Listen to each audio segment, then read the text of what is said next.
क्या आप जानते हैं कि डेल कार्नेगी, जो कि लोग व्यवहार प्रभावशाली व्यक्तित्व की कला, how to win friend and influence people के राइटर हैं। उनकी एक बुक में एक चैप्टर है जिसमें यह कहा गया है कि जो यह कर सकता है उसके साथ पूरी दुनिया है, जो यह नहीं कर सकता वह अकेला ही रहेगा।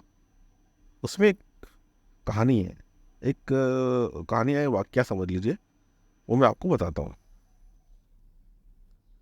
गर्मियों में मैं अक्सर मेन नदी में मछलियां पकड़ने जाता था। व्यक्तिगत रूप से मुझे स्ट्रॉबेरी और क्रीम बहुत पसंद है, परंतु मैंने ये पाया कि किसी अजीब कारण से मछलियों को कीड़े पसंद थे। इसलिए जब मैं मछली पकड़ने जाता था तो मैं इस बात पर ध्यान नहीं देता था कि मुझे क्या पसंद है। मैं हुक में स्ट्रॉबेरी और क्रीम का चारा नहीं लगाता था। इसके बजाय मैं कीड़े को मछली के सामने लटका कर उससे पूछता था, क्या आप इसे खाना पसंद करेंगी? क्यों ना हम लोगों को आकर्षित करने के लिए भी इसी कॉमन सेंस का प्रयोग करें। यही ग्रेट ब्रिटेन के प्रधानमंत्री लॉर्ड जॉर्ज ने प्रथम विश्व युद्ध में किया। जब किसी ने उनसे पूछा कि वे किस तरह सत्ता में बने रह पाए जबकि युद्धकाल के दूसरे नेता विल्सन, आर्लेंडो और क्लीमेंचियो भुला दिए गए, तो उन्होंने बड़ा अच्छा जवाब दिया। उनका जवाब था कि अगर उनके ऊपर बने रहने का कोई कारण बताया जा सकता है तो वह यह है कि उन्होंने सीख लिया था कि किस तरह मछली की पसंद के हिसाब से चारा लगाया जाए। हम क्या चाहते हैं इस बारे में बात करने से क्या फायदा? ये तो बचपना है, मूर्खता है। जाहिर है कि आप जो चाहते हैं उसमें आपकी रुचि है, आपकी उसमें गहरी और प्रबल रुचि है, परंतु किसी और की उसमें कोई रुचि नहीं है। हम सभी आप ही की तरह हैं, हम सब अपने आप में रुचि लेते हैं। इसीलिए दुनिया में लोगों को प्रभावित करने का एकलौता तरीका यह है कि आप सामने वाले की इच्छाओं के हिसाब से बात करें और यह बताएं कि वह अपनी इच्छाओं को किस तरह पूरा कर सकता है।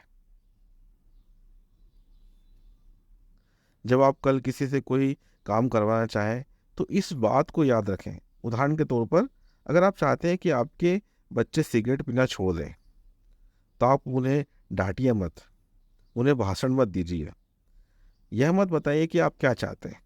इसके बजाय उन्हें यह समझाएं कि अगर वे सिगरेट पिएंगे तो वे कभी बास्केटबॉल टीम में शामिल नहीं हो पाएंगे या एथलीट्स का कप नहीं जीत पाएंगे। चाहे आप बच्चों या के साथ व्यवहार कर रहे हो या मवेशियों या चिंपांजियों के साथ, आपको ये बात हमेशा याद रखनी चाहिए। उदाहरण के तौर पर, एक दिन राल्फ वाल्डो इमर्सन और उनका पुत्र एक बछड़े को तबेले में ले जाने की कोशिश कर रहे थे, परंतु उन्होंने अपनी इच्छाओं के हिसाब से सोचने की आम गलती कर दी। इमर्सन धक्का दे रहे थे और उनका पुत्र खींच रहा था, परंतु बछड़ा वही कर रहा था जो वे लोग कर रहे थे। वह भी केवल अपनी इच्छा के बारे में सोच रहा था, इसलिए उसने अपने पैर सख्ती से जमा लिए और मैदान छोड़कर तबेले की तरफ बढ़ने के लिए राजी नहीं हुआ। आयरिस नौकरानी ने यह दृश्य देखा। वह निबंध और पुस्तकें तो नहीं लिख सकती थी, परंतु कम से कम इस मौके पर उसमें इमर्सन से ज्यादा कॉमन सेंस था। उसने इस बारे में सोचा कि बछड़ा क्या चाहता है, इसलिए उसने अपनी उंगली बछड़े के मुंह में रख दी। बछड़ा मजे से उसकी उंगली चूसते हुए उसके पीछे पीछे तबेले की तरफ चल दिया। हम्म, जब से आप पैदा हुए हैं तब से आपने जो कुछ भी किया है वह इसलिए किया है क्योंकि आपने कुछ न कुछ हासिल करना चाहा है। आपने रेड क्रॉस में जो चंदा दिया था वह भी इस नियम का अपवाद नहीं है। आपने रेड क्रॉस में चंदा इसलिए दिया क्योंकि आप लोगों की मदद करना चाहते थे। आप एक सुंदर निस्वार्थ देवी कार्य करना चाहते थे। जितना भी तुम मेरे इन गरीब भाइयों की मदद के लिए करते हो वह तुम मेरे लिए करते हो। अगर आपके मन में ऐसा करने की चाहत आपके पैसे की चाह से ज़्यादा न होती तो आप ऐसा कभी नहीं करते। या हो सकता है कि आपने ये चंदा इसलिए दिया हो क्योंकि आपको इनकार करने में शर्म आती थी। या किसी ग्राहक ने आपसे ऐसा करने के लिए कहा हो। परंतु एक बात तो तय है, आपने रेड क्रॉस में योगदान इसलिए दिया क्योंकि आप कुछ चाहते थे। अपनी प्रसिद्ध पुस्तक इन्फ्लुएंसिंग ह्यूमन बिहेवियर में हैरी ए ओवरस्ट्रीट ने लिखा है, कर्म पैदा होता है हमारी मूलभूत इच्छा से, और बिजनेस, घर, स्कूल और राजनीति में दूसरों को काम करने के लिए प्रेरित करने वाले लोगों को सबसे बढ़िया सलाह यह दी जा सकती है, सबसे पहले सामने वाले व्यक्ति में काम करने की प्रबल इच्छा जगाएं। जो यह कर सकता है उसके साथ पूरी दुनिया है, जो यह नहीं कर सकता वो अकेला ही रहेगा। एंड्रयू कार्नेगी गरीबी में पले स्कॉटलैंड के किशोर थे, जिन्होंने अपनी नौकरी की शुरुआत 2 सेंट प्रति घंटे काम से की थी, और बाद में उन्होंने 365 बिलियन डॉलर दान में दिए। उन्होंने जीवन की शुरुआत में ही सीख लिया था कि लोगों को प्रभावित करने का एकलौता तरीका सामने वाले की इच्छाओं के बारे में बात करना है। वे केवल 4 साल तक ही स्कूल गए थे, परंतु उन्होंने यह सीख लिया था कि लोगों के साथ किस तरह व्यवहार किया जाता है। एक बार की बात है, उनकी एक रिश्तेदार अपने दोनों बच्चों को लेकर बहुत परेशान थी। वे येल में थे और इतने व्यस्त थे कि उनके घर पर चिट्ठी लिखने की याद ही नहीं रहती थी। यही नहीं, वे अपनी चिंतित माँ की चिट्ठियों का जवाब भी नहीं देते थे। ये सुनकर कार्नेगी ने $100 की शर्त लगाई कि वे लौटती डाक से अपनी चिट्ठी का जवाब मंगाकर दिखाएंगे, और मज़ेदार बात यह है कि जवाब देने का आग्रह भी नहीं करेंगे।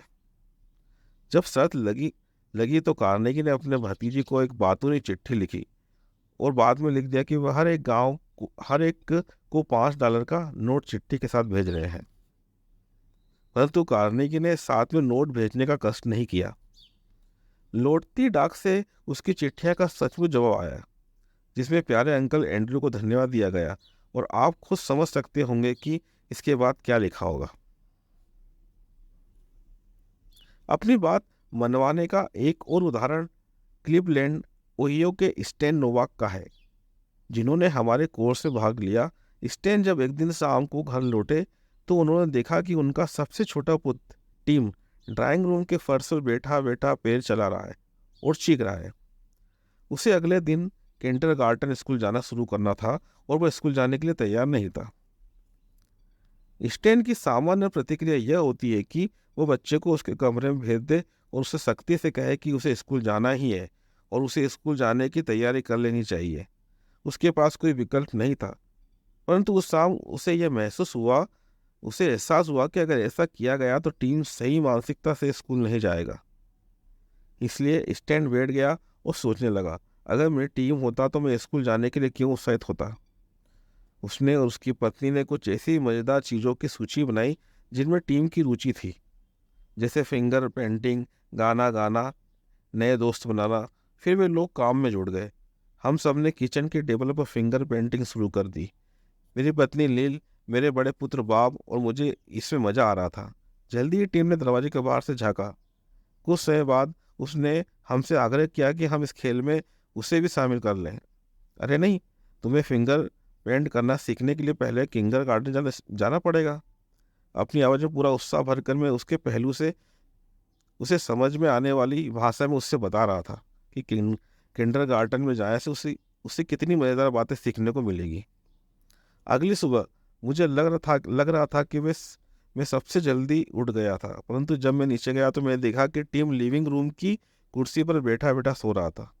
तुम यहाँ क्या कर रहे हो? मैंने पूछा। मैं किंडरगार्टन जाने का इंतजार कर रहा हूँ।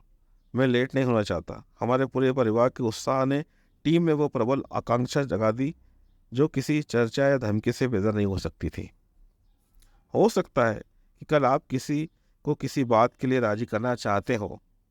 कुछ बोलने से पहले थोड़ा रुक कर खुद से पूछ ले, मैं इस आदमी या औरत में ऐसा करने की इच्छा कैसे जगा सकता हूँ। इस सवाल से हमें लाभ होगा कि हम बिना सोचे समझे करीब किसी भी परिस्थिति में कूदने से और अपनी इच्छाओं के बारे में फालतू की बातें करने से बच जाएंगे। बहुत पहले मैं न्यूयॉर्क के एक होटल में बॉलरूम को 20 रातों के लिए किराए पर लेता था ताकि मैं वहाँ पर अपनी व्याख्यानमाला आयोजित कर सकूं। एक सीजन की शुरुआत में मुझे अचानक ही सूचना दी गई कि मुझे पहले से लगभग 3 गुना किराया देना पड़ेगा। ये खबर मुझ तक पहुंचने से पहले ही टिकट छप चुके थे, बढ़ चुके थे और व्याख्यानमाला का सारा प्रचार हो चुका था।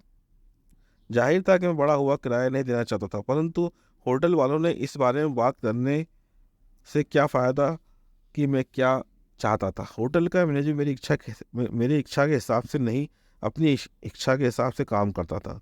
2 दिन बाद मैं मैनेजर से मिलने गया। मैंने मैनेजर से कहा, मुझे आपका पत्र पढ़कर पहले तो धक्का लगा, पर मैं आपको दोष नहीं दे रहा हूँ। अगर मैं आपकी जगह होता तो मैंने भी शायद इस तरह का पत्र लिखा होता। होटल का मैनेजर होने के नाते अधिकतम लाभ कमाना हमारा कर्तव्य है, आपका कर्तव्य है। अगर आप ऐसा करेंगे तो आपको नौकरी से निकाल दिया जाएगा, वो निकाल देना चाहिए। अब आइए एक कागज़ लेकर ये लिखें कि किराया बढ़ाने से आपको कौन कौन से लाभ और हानियाँ होंगी। मैंने एक कागज़ उठाया, उस पर बीचों बीच एक लाइन खींची और एक कॉलम में फ़ायदे और दूसरे कॉलम में नुकसान शीर्षक डाल दिया। मैंने लाभ वाले कॉलम में लिखा वॉल रूम फ्री। फिर मैंने कहा, आपको ये फ़ायदा होगा कि डांस और दीगर समारोह के लिए आपका बॉलरूम खाली रहेगा। ये एक बहुत बड़ा लाभ है, क्योंकि आपको इन आयोजनों से ज़्यादा किराया मिल जाएगा। जबकि अगर आप व्याख्यानमाला के लिए बॉलरूम किराए पर देते हैं तो इससे आपको कम पैसे मिलेंगे। अगर मैं 20 रातों तक इस बॉलरूम में डेरा डाले रहूँगा तो इससे निश्चित रूप से आपके हाथ हाथ से फ़ायदेमंद बिजनेस के कई मौके निकल जाएंगे। अब हम हानियों पर ध्यान देते हैं। पहली बात तो यह कि मुझसे अपनी आमदनी बढ़ाने के बजाय आप अपनी आमदनी घटा रहे हैं। दरअसल आपकी बिल्कुल भी आमदनी नहीं होगी, क्योंकि आपने जितना किराया मांगा है मैं उतना किराया नहीं दे सकता। मजबूरन मुझे यह व्याख्यानमाला किसी दूसरी जगह आयोजित करनी पड़ेगी। इसके अलावा आपको एक और नुकसान भी होगा। व्याख्यानमाला के बहाने बहुत से सुशिक्षित और सुसंस्कृत लोग आपके होटल में आते हैं। यह आपके लिए अच्छा खासा विज्ञापन हो जाता। देखा जाए तो अगर आप अखबारों में विज्ञापन देने में $5,000 खर्च करें तो भी आपके होटल में इतने लोग नहीं आएंगे जितने कि इस व्याख्यानमाला के माध्यम से आ जाते हैं। ये होटल के लिए अच्छी पब्लिसिटी है ना? बोलते समय मैंने इन दोनों नुकसानों को उनके निर्धारित कॉलम में लिख दिया और उस कागज़ को मैनेजर को देते हुए कहा, मैं चाहूँगा कि आप अपने होटल को होने वाले फ़ायदों और नुकसानों पर सावधानीपूर्वक विचार करें और फिर मुझे अपना अंतिम निर्णय बता दें। अगले ही दिन मुझे उसका पत्र मिला जिसमें लिखा हुआ था कि मेरा किराया 300% के बजाय केवल 50% ही बढ़ाया गया है। गौर फरमाएं, मुझे यह छूट तब मिली जब मैंने इस बारे में एक शब्द भी नहीं कहा कि मैं क्या चाहता था। मैंने सिर्फ सामने वाले व्यक्ति की रुचि के हिसाब से सोचा और उसे ये बताया कि वो अपनी मनचाही चीज़ कैसे हासिल कर सकता है। और भी रोचक बातें इस बुक के माध्यम से मैं आपके सामने प्रस्तुत करता रहूँगा। आज के लिए इतना ही काफ़ी। आपने सुना, उसके लिए धन्यवाद। मिलते हैं नेक्स्ट वीडियो में नई बातों के साथ। नमस्कार, आपका दिन शुभ रहे।